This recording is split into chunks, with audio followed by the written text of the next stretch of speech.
जय श्री राम दोस्तों। आज की इस वीडियो में हम जानेंगे कि महाराज दशरथ की क्या मजबूरी थी कि उन्हें भगवान राम को जंगल भेजना पड़ गया। महाराज दशरथ ने क्यों दिए थे कैकेयी को 3 वरदान। लक्ष्मण क्यों महाराज दशरथ को बंदी बनाना चाहते थे।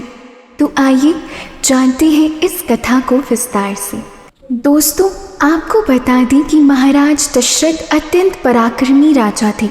एक बार संभासुर नामक राक्षस ने स्वर्गलोक और पृथ्वी पर भयंकर तबाही मचा रखी थी। संभासुर का वध करने के लिए देवराज इंद्र ने महाराज दशरथ से सहायता मांगी। महाराज दशरथ देवराज इंद्र की सहायता के लिए राजी हो गए। महाराज दशरथ ने संभासुर राक्षस पर आक्रमण कर दिया। युद्ध के दौरान संभासुर ने बाण वर्षा की, जिसमें एक बाण राजा दशरथ के सीने में लग गया। उस समय कैकेयी राजा दशरथ की सारथी थी। वह बड़ी ही निडर थी।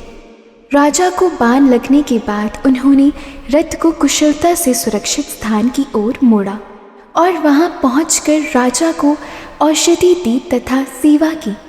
राजा कैकेयी की निडरता से बहुत प्रसन्न हुए और उन्होंने कैकेयी को 2 वर मांगने को कहा। कैकेयी ने कहा कि उचित समय आने पर वह वर मांगेगी।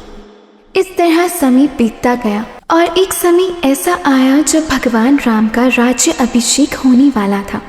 पूरे अयोध्या में उत्सव मनाया जा रहा था। कैकेयी भी राम के राज्य अभिषेक से काफी खुश नजर आ रही थी, लेकिन देवतागण इससे खुश नहीं थे, क्योंकि अगर उस समय भगवान राम का राज्य अभिषेक हो जाता तो वे राज्य को चलाने में व्यस्त हो जाते। माना जाता है कि फिर देवताओं ने कैकेयी की दासी मंथरा की बुद्धि भ्रष्ट कर दी। उसके बाद मंथरा सोचने लगी कि अगर राम राजा बन गया, राम की माता कौशल्या रानी बन जाएगी और रानी कैकेयी का सम्मान कम हो जाएगा।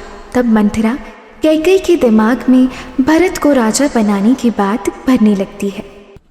लेकिन कैकेयी राम को भरत से भी ज्यादा प्यार करती थी।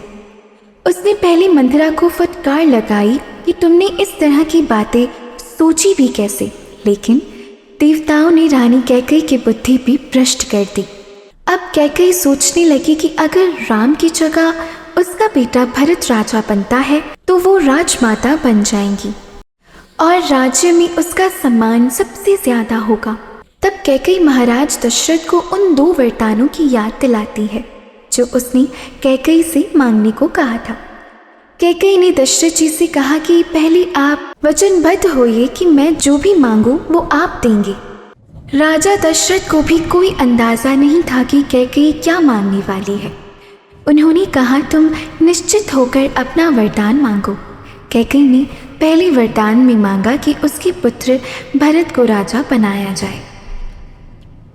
दूसरे वरदान में कैकेयी ने कहा कि राम को 14 वर्ष के लिए वन में जाना होगा। ये सुनकर ऐसा लगा जैसे राजा दशरथ के पैरों तले से जमीन खिसक गई। वे वहीं बेहोश हो गए। जब इस बात की जानकारी भगवान राम को हुई तो उन्होंने राजा दशरथ को समझाया कि होनी को कोई नहीं टाल सकता। वे खुशी खुशी वन जाने को राजी हो गए। उस समय भरत अयोध्या में नहीं थे। कैकेयी के वरदान के अनुसार भगवान राम, लक्ष्मण और देवी सीता वन चले जाते हैं, लेकिन महाराज दशरथ ये सदमा बर्दाश्त नहीं कर पाते हैं और उनका देहांत हो जाता है। सनातन परंपरा के अनुसार अग्नि देने का अधिकार ज्येष्ठ पुत्र को होता है, लेकिन राम जी तो जंगल जा चुके थे। अगर वे वापस लौटते तो उनके पिता की आज्ञा का उल्लंघन हो जाता। इसलिए राजा दशरथ के अंतिम संस्कार के लिए भरत को बुलाया गया। जब भरत अयोध्या आए और उन्हें सारी बातों की जानकारी हुई तो वे अत्यंत लज्जित हुए। उन्होंने अपनी माँ कैकेयी और दासी मंथरा को बहुत खड़ी खोटी सुनाई। उन्होंने अपनी माँ से बात करना बंद कर दिया। वे भगवान राम को वापस लाने के लिए कुछ सैनिकों के साथ जंगल की ओर चल देते हैं। जब लक्ष्मण को पता चलता है कि भरत उनकी ओर सीना लेकर आ रहा है तो वे गुस्से में अपनी तीर धनुष लेकर तैयार हो जाती हैं। उन्हें लगता है कि भरत उन्हें बंदी बनाने आ रहा है। लक्ष्मण अपने भैया राम जी से कहते हैं कि अगर आप आज्ञा दे तो मैं अपनी बाणों से भरत की सारी सेना को नष्ट कर सकता हूँ। हम महाराज दशरथ को बंदी बना लेंगे और आपका राज्य अभिषेक करवाएंगे। तब राम जी लक्ष्मण से कहते हैं कि तुमने ऐसा सोचकर भी महापाप किया है, तुम्हें इसका प्रायश्चित करना चाहिए। भरत कभी भी ऐसा नहीं कर सकता है। कुछ समय में भरत भगवान राम के पास पहुंचकर रोने लगते हैं।